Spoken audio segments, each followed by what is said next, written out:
ಅಗ್ನಿಸಾಕ್ಷಿ ಧಾರಾವಾಹಿ ಖ್ಯಾತಿಯ ವಿಜಯ್ ಸೂರ್ಯ ಇದೀಗ ಖಡಕ್ ಹೀರೋ ಆಗಿ ಮತ್ತೆ ಕಿರುತೆರೆಗೆ ಎಂಟ್ರಿ ಕೊಡ್ತಿದ್ದಾರೆ. ಯಾವ ಧಾರಾವಾಹಿ ಅನ್ನೋದ್ರ ಬಗ್ಗೆ ನಾನೀಗ ಸಂಪೂರ್ಣವಾದ ಮಾಹಿತಿಯನ್ನು ಕೊಡ್ತೀನಿ.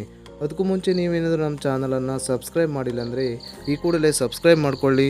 ಹಾಗೆಯೇ ಪಕ್ಕದಲ್ಲಿರುವಂತಹ ಬೆಲ್ಲೈಕನ್ ಕೂಡ ಕ್ಲಿಕ್ ಮಾಡಿ ಆಲ್ ಬಟನನ್ನು ಸೆಲೆಕ್ಟ್ ಮಾಡಿ. ಕಿರುತೆರೆಯಿಂದ ಬೆಳ್ಳಿತೆರೆಗೆ ಕಾಲಿಟ್ಟ ಹಲವಾರು ನಟ ನಟಿಯರು ಸ್ಟಾರ್ಗಳಾಗಿ ಮೆರೆಯುತ್ತಿದ್ದಾರೆ. ಆದರೆ ಅಗ್ನಿಸಾಕ್ಷಿ ಧಾರಾವಾಹಿ ಮೂಲಕ ರಾಜ್ಯದ ಜನತೆಯ ಮೆಚ್ಚುಗೆ ಗಳಿಸಿದ ವಿಜಯ್ ಸೂರ್ಯ ಬೆಳ್ಳಿ ಪರದೆಗೆ ಕಾಲಿಟ್ಟು ಕೆಲವು ಸಿನಿಮಾಗಳಲ್ಲಿ ನಾಯಕನಾಗಿ ನಟಿಸಿದ್ದಾರೆ.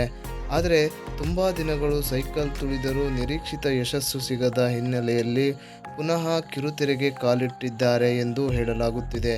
ಈಗ ಕಲರ್ಸ್ ಕನ್ನಡ ವಾಹಿನಿಯ ಹೊಸ ಧಾರಾವಾಹಿ ದೃಷ್ಟಿಬೊಟ್ಟು ಧಾರಾವಾಹಿಯಲ್ಲಿ ಖಡಕ್ ಹೀರೋ ಆಗಿ ಎಂಟ್ರಿ ಕೊಟ್ಟಿದ್ದಾರೆ. ಕಲರ್ಸ್ ಕನ್ನಡ ವಾಹಿನಿಯ ವಿಜಯ್ ಸೂರ್ಯ ಅವರ 2ನೇ ಪ್ರೋಮೋ ರಿಲೀಸ್ ಮಾಡಲಾಗಿದ್ದು, ಅದರಲ್ಲಿ ವರಮಹಾಲಕ್ಷ್ಮಿ ಹಬ್ಬದ ದಿನ ನಟ ವಿಜಯ್ ಸೂರ್ಯ ನಿಮ್ಮ ಮನೆಗೆ ಬರಲಿದ್ದಾರೆ ಎಂದು ಹಿಂಟ್ ನೀಡಿತ್ತು. ಇಂದು ಬೆಳಗ್ಗೆ ಕಲರ್ಸ್ ಕನ್ನಡದಿಂದ ಮತ್ತೊಂದು ಪ್ರೋಮೋ ಬಿಡುಗಡೆ ಮಾಡಿದ್ದು, ಅದರಲ್ಲಿ ವಿಜಯ್ ಸೂರ್ಯ ಖಡಕ್ ಎಂಟ್ರಿ ಕೊಟ್ಟಿದ್ದಾರೆ. ಇದಕ್ಕೆ ಹೆಸರು ದತ್ತ ಶ್ರೀ ರಾಮ ಪಾಟೀಲ್.